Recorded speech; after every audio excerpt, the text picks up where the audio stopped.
Hey guys, I just want to say before this video begins, if you ever want to start a conversation with me or recommend me videos, just check out my Discord or Twitter, and the link is in my link tree in the description down below. Anyways, on with the video. Right, anyways, I know I'm a little late to the party, but let's talk about the show.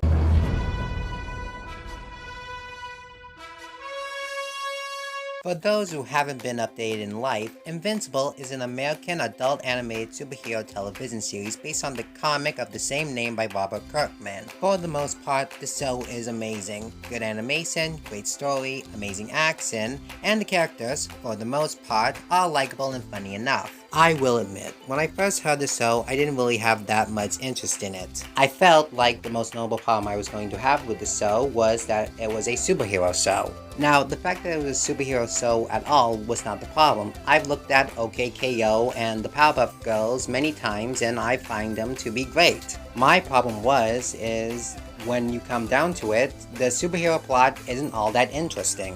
You would have a mainly teenage character who gets superpowers or is superhuman fighting the forces of evil because the government apparently doesn't believe in updating their technology.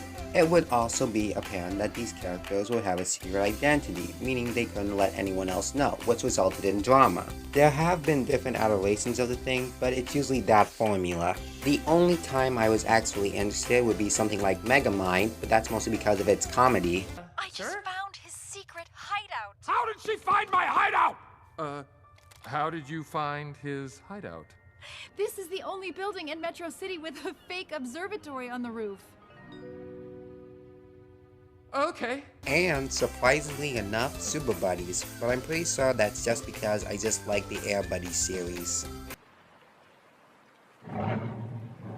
Yeah, you heard me. But, now that I think about it, there is one show that I like more than all the other ones. WordGirl, Fridays on PBS Kids Go. Not bad. Thanks. WordGirl was an American children's flash animated superhero television series produced by the Soup to Nuts animation unit of Scholastic Entertainment for PBS Kids. The show began as a series of shorts entitled The Amazing Colossal Adventures of WordGirl. The segments were then spun into 30-minute episodes. The series stars WordGirl, a girl with superpowers whose secret identity is Becky Botsford. Needless to say, this show is an underrated masterpiece with so many great and glowing reviews. Stop the music.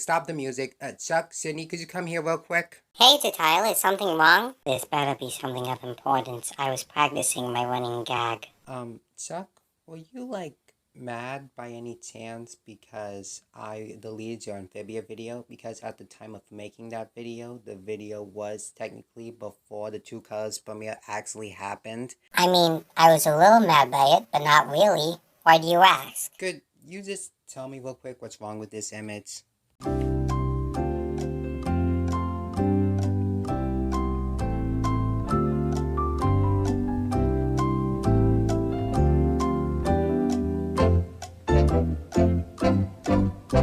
Cosmodore's in the image? Ding, ding, ding, ding. That's right, nigga. Well, in our defense, your defense. When you told us to get a bunch of images of people raving about how good WordGirl was, you never really specify if one of the people had some bad reputation. That's still happening today.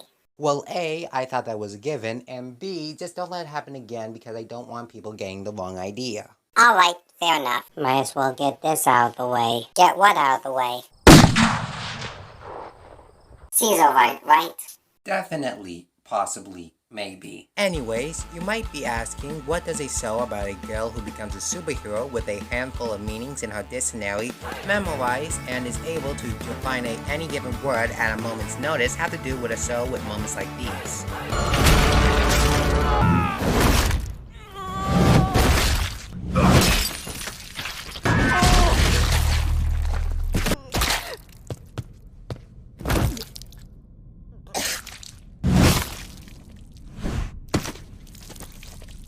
Well, one day, I found a meme with WordGirl playing out a scene from Invincible. You know which one. You're fighting so you can watch everyone around you die. Think, Mark. This then made me want to review the WordGirl Special, WordGirl, and the Rise of Miss Power. Originally, I was going to do the series finale of WordGirl, but I decided to do it at another time. And trust me, there is more than enough to go into with this special. So anyway, let's get into it. So the special begins with a spaceship flying through space. It is then we meet our antagonist, Miss Power, played by Jane Lynch, a person in the long list of characters who somehow have very big celebs as voice actors. Just behind Gilbert Godfrey as Digit and Christopher Lloyd as the hacker. We then see Miss Power going through a small list of planets and finding the planet Earth. Home to plants, animals, and millions of Earthling people, and one superpowered alien originally from Planet Lexicon. Name, WordGirl. Battle record? Undefeated. I'm sorry, I'm allergic to bullshit. Look, I don't know about you guys, but I've seen enough WordGirl to know that while she is strong, she isn't really undefeatable. And it usually doesn't help that the townspeople have Townsville level IQ. Why shouldn't you put a toaster in a bathtub full of water? Because your toast would get soggy. So, after the intro, we see Becky Botsford going through our normal routine of fighting off supervillains. Becky, if I can complete this puzzle within the next 15 minutes, I can win a year's supply of Snappy Snaps! Hey, Becky! I was just at Milo's Toy Emporium, and all Pretty Princess figurines are 75% off. Oh, hey, Becky. Did I just hear that you're going to the toy store? You know, I was heading downtown, too. Maybe we could walk together, and maybe get some ice cream or something. Let me just say to all three of you, a great big No!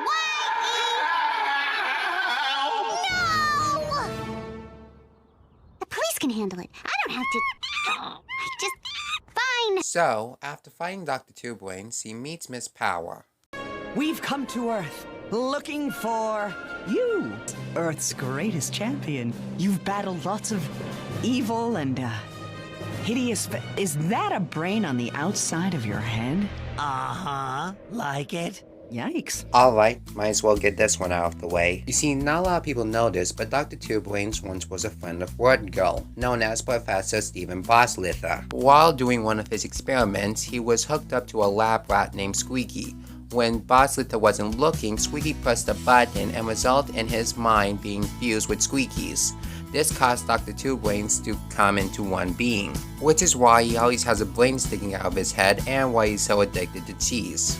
Anyway, WordGirl and Miss Power go to stop a robbery from the butcher, and at this moment alone is why Jane Lynch is a perfect role for her character. You see, Miss Power's character is pretty much to insult everyone, and it works for Jane because you know about Jane Lynch, you would know about her character Sue Sylvester from Glee, and how she carries herself for being an unsympathetic and uncaring person. So anyway, Miss Power defeats the butcher, and WordGirl agrees to train with her. Anyways, we see Miss Power and her ship going through over what had happened today, and how everything is going according to plan.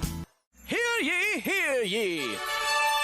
It's time again for the Pretty Princess and Magic Pony Power Hour! Oh yeah, I almost forgot. You see, the movie is actually split up into 4 parts, and in between these parts are segments. And the 7th segment may have a word, and anime game show segments so in between at the end of the episodes of the show, we instead get the Pretty Princess and Magic Pony Power Hour, a fictional cartoon in the series which is pretty much a parody of those girl cartoons. And there really isn't much to go into except for a few funny lines. I would keep going from here, but this video seems long enough. So in other words, tune in for the next part, whenever that might be. If you still want to be updated, please check out my Discord and my Twitter and my link tree in the description down below.